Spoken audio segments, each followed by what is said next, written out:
Have you ever been in a place where nothing made sense? Where the harder you prayed, the more confusing life became. Where every door seemed to close, and the silence from heaven felt louder than the noise around you. If you've ever walked through that kind of season, you already know the weight of not understanding but still being asked to trust. That is exactly where our story begins today. A story of faith, confusion, waiting, and learning to trust God even when life doesn't make sense. Because the truth is simple yet powerful. God is in control even when everything looks out of control. It was late at night, the house quiet, and David sat alone with his head in his hands. Bills lay scattered across the table, unanswered messages blinked on his phone, and his heart carried 1,000 questions he didn't dare speak out loud. He had prayed. He had fasted. He had done everything he knew to do, and yet nothing seemed to change. Have you ever felt that way? Like you're doing everything right, but life keeps throwing everything wrong at you? That's exactly the storm David was in. The hardest part wasn't the bills or the pressure. It wasn't even the loneliness that crept into the silence. The hardest part was not knowing why. Why was God allowing this? Why were the doors shut? Why was every prayer bouncing back unanswered? That deep ache of not understanding, that's the battlefield of trust. And it's the place where faith becomes real. As David stared at the ceiling, he remembered the words his grandmother once told him. Faith is not trusting God when you see the plan. It's trusting Him when you don't. Those words echoed louder than the silence in the room. He wanted to believe them. He wanted to hold on. But when your life feels like it's unraveling, even holding on can feel impossible. And yet, in the middle of the silence, something stirred. It wasn't an answer. It wasn't a miracle. Not yet. But it was a reminder, a whisper in his heart that said, I am still here. I am still in control. Sometimes the greatest act of faith is not having the answers, but still choosing to believe that God's hand is steady even when everything else is shaking. But here's where the story takes a turn. Because what David didn't know that night was that God was already at work behind the scenes. The closed doors weren't rejection, they were protection. The silence wasn't absence, it was preparation. And just when he was about to give up, something unexpected happened. A phone call. A voice from the past. And a decision that would change everything. The question is, would he trust God long enough to see it? David couldn't shake the uneasiness in his chest. That late-night phone call lingered in his mind like a puzzle piece he couldn't quite fit into place. The voice on the other end belonged to an old friend he hadn't spoken to in years, someone who had once walked closely with him in faith, but whose life had taken a very different turn. The timing was strange, almost unsettling. Why now? Why, after so many silent nights of unanswered prayers, would this friend suddenly reach out? It didn't feel random. Yet it didn't make sense either. The conversation left David more restless than before.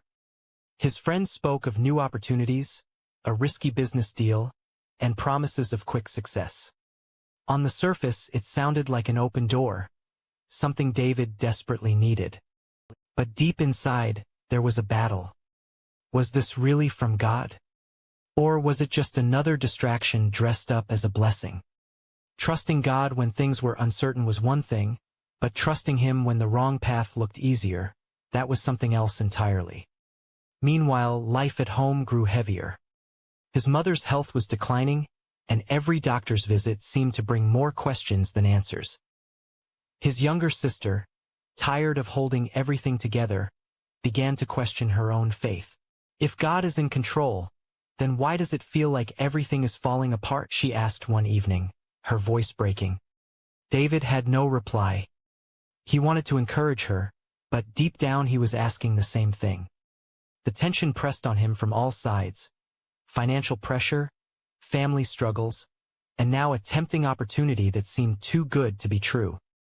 The weight of not knowing, of not understanding, pulled at his heart. And the silence from God grew louder still.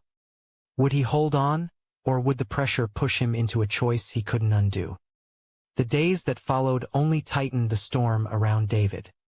Every morning he woke with a heaviness in his chest, torn between waiting on God and taking matters into his own hands. His friend's offer grew louder in his mind, promising quick relief and a way out of the struggle. At the same time, his mother's condition worsened, and hospital bills piled up faster than he could count. The weight of responsibility pressed hard, and the silence of heaven felt unbearable.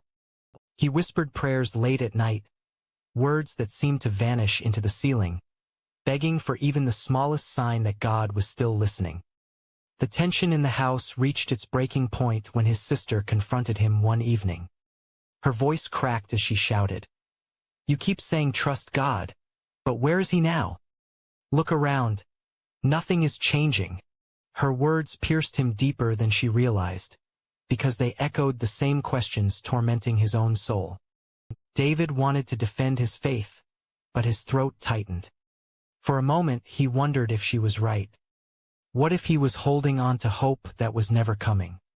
That night, as he walked the empty streets, he replayed everything in his head. The prayers, the tears, the endless waiting. Every step carried the same question. Should he take the offer, or should he risk it all by trusting God with nothing but faith? A storm raged inside him, louder than the wind that whipped against his face.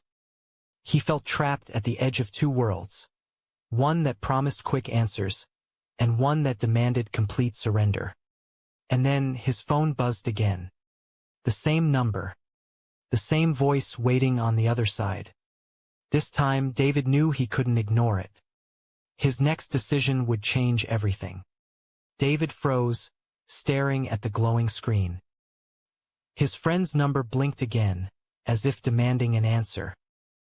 His heart pounded in his chest, and for a moment he considered silencing the call. But something inside him whispered that ignoring it wouldn't make the choice go away. With trembling hands he picked up. The voice on the other end was eager, persuasive, almost too smooth. His friend painted pictures of wealth, stability, and freedom from all the burdens that weighed David down. He promised that within weeks David could clear every bill, move his mother to better treatment, and finally live without the constant knot of fear in his stomach. It sounded perfect, too perfect. And yet, as the words poured through the line, David felt a different weight pressing on him, not of hope but of unease. The more his friend spoke, the more David realized this wasn't just an opportunity. There were risks hidden behind the promises, risks that could cost him more than money. The real twist came when his friend added, "I need you to decide tonight. If you don't, the deal is gone." David's chest tightened. Tonight? The pressure mounted, the timing unbearable. He wanted to believe this was the miracle he had prayed for, but something about the urgency felt wrong. Was this really God opening a door, or was it temptation disguised as provision?